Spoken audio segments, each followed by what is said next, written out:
Bonsoir tout le monde. Je salue la présence de son Excellence, Monsieur le Premier ministre, en ligne, la présence du ministre de l'Économie et des Finances en ligne, et qui est représenté aussi. Je salue la représentante de Madame la ministre à la condition féminine et aux droits des femmes, Mesdames, Messieurs, les membres du gouvernement, Monsieur le secrétaire général de la présidence en ligne, Monsieur le directeur de cabinet du Premier ministre en ligne, Madame, Messieurs, les membres du conseil d'administration de la Banque de la République d'Haïti, Monsieur le président de la BNC, Monsieur le directeur de mission de l'USAID en Haïti, en ligne, Monsieur l'ambassadeur de la coopération suisse, en ligne, Madame la représentante de ONU Femmes, en présentiel,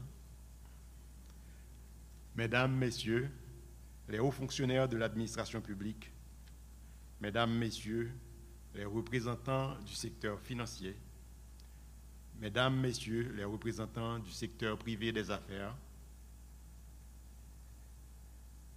Mesdames, Messieurs, les représentants de la Chambre du commerce, Mesdames, les représentants de la Chambre de commerce des femmes entrepreneurs d'Haïti, Mesdames, Messieurs, de la presse parlée, écrite et télévisée et en ligne, distingués invités, chers participants.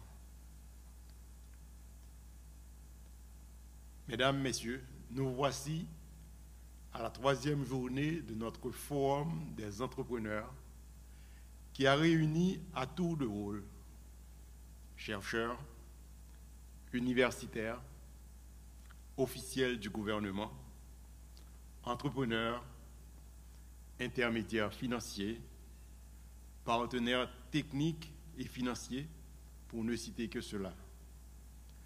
Cette rencontre a mobilisé autant d'acteurs et suggère l'intérêt de la nécessité d'avoir un écosystème entrepreneurial fort, dynamique et résilient qui se fait de plus en plus pressante.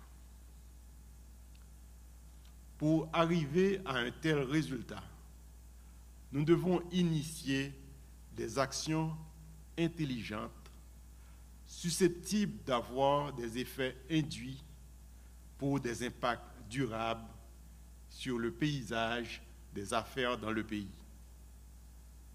C'est dans cette perspective que le conseil d'administration de la Banque de la République d'Haïti, que j'ai l'honneur de présider, s'apprête à lancer aujourd'hui, au terme de ces 3 jours de discussion, le fonds de garantie partielle pour les femmes entrepreneurs.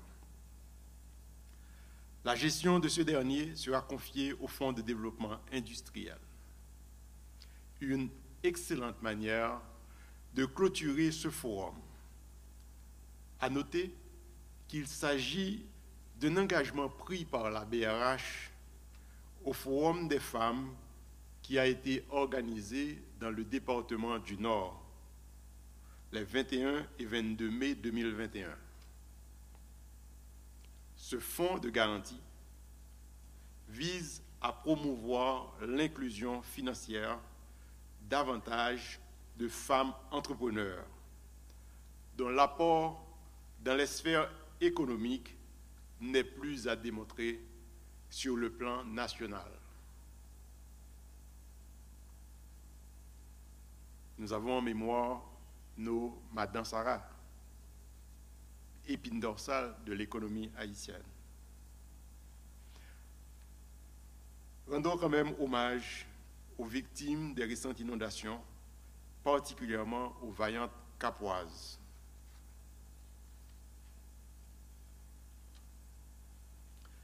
Les femmes représentent plus de 50% de la population haïtienne et jouent un rôle important dans la vie active en opérant dans les secteurs productifs. Cependant, la majorité des femmes actives se regroupent dans le secteur informel et ont un accès moindre à l'éducation et au crédit. Selon les données recueillies par le Bureau d'information sur le crédit, le BIC, les femmes sont bénéficiaires de crédits auprès des institutions financières dans seulement 35,3% des cas. Par contre, la base de données du Bureau d'information sur le crédit nous donne au 30 septembre 2021 qu'il y a eu près de 1 269 757 crédits actifs. Un peu plus de la moitié de ces crédits, soit 51,2%, ont été attribués à des hommes et près de 49% à des femmes. C'est déjà pas mal. On aurait aimé avoir 50-50. Je sais que les femmes diraient 60-40, mais 50-50, on peut dire c'est bon. Et 52,5% des crédits en devises ont été attribués à des hommes et 48% à des femmes. C'est encore pas mal. Cependant, en termes de montant de crédit octroyé, les hommes bénéficient de 66,3%. Ça, c'est pour les crédits en good. Donc, ce qui veut dire que, en termes de montant octroyé, les femmes reçoivent seulement 34,6%, à peu près 34% de crédit. Cependant, en termes de montant octroyé en devises, c'est-à-dire en dollars américains, les hommes reçoivent 78% de ce montant. Et bien sûr, les femmes, à peu près 20%. Ce n'est donc pas une surprise qu'elle constitue un groupe cible de la stratégie nationale d'inclusion financière, ainsi que du plan national d'éducation financière. Deux documents élaborés par le gouvernement d'Haïti, membre de l'Alliance pour l'inclusion financière AFI, à travers la Banque centrale, et aussi signataire du plan d'action de DENAO pour l'égalité entre les sexes et l'inclusion financière des femmes. Conséquemment, la BRH s'implique à fond dans toute démarche visant à favoriser une plus grande inclusion financière axée sur le genre.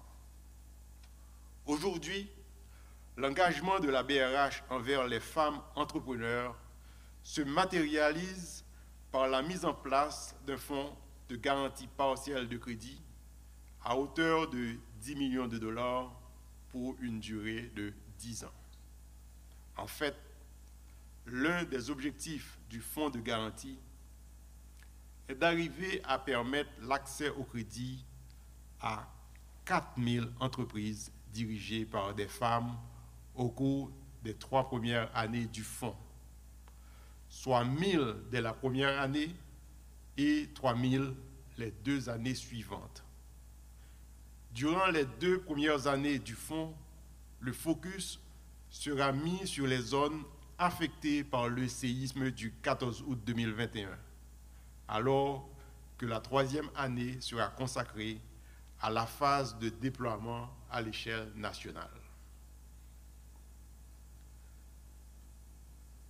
Nous nous engageons à la fin de ces 3 jours de forum aussi, en partenariat avec la coopération suisse, de lancer très prochainement un nouveau concours national de concepts d'affaires visant les femmes entrepreneurs, comme on l'a fait il y a quelque temps pour les jeunes.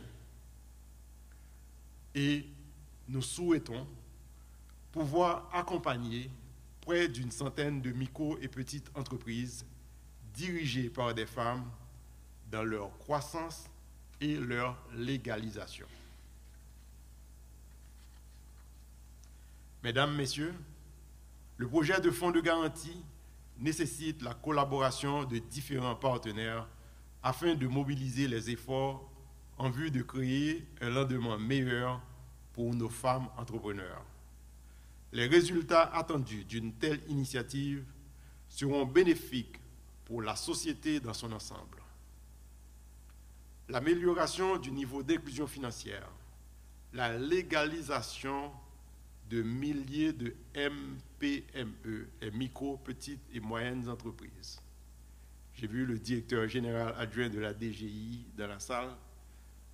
Je pense que c'est un partenariat extrêmement intéressant qu'il va falloir établir entre la DGI et les micro, petites et moyennes entreprises.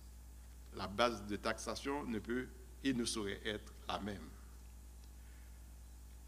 Nous avons donc l'obligation d'œuvrer ensemble pour inviter plus de partenaires possibles à rejoindre cette initiative en vue de faire un faisceau significatif pour porter la lumière et l'espoir afin de dynamiser l'écosystème entrepreneurial féminin. Mesdames, Messieurs, avec la mise en place d'un fonds de garantie en faveur des femmes, nous n'avons fait qu'entamer que le balisage de ce chantier.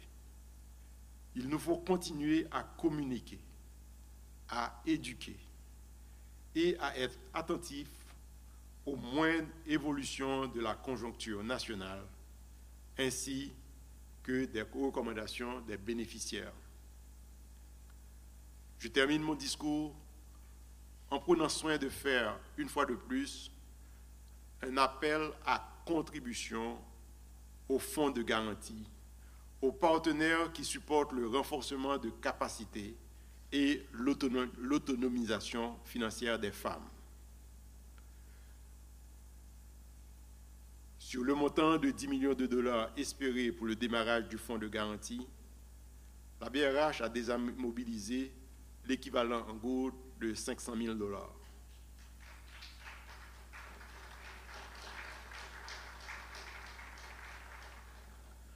Fort de constater que les femmes représentent les piliers des ménages. Aider une femme entrepreneur, c'est participer à la création d'emplois, contribuer à la stabilité financière d'une famille, participer à la scolarisation de plus d'un enfant, réduire la sécurité alimentaire dans le pays. Contribuons donc à la réduction de la féminisation de la pauvreté et supportons la réalisation des objectifs de développement durable afin que no one is left behind. Que Dieu bénisse les femmes haïtiennes, que Dieu bénisse Haïti. Merci.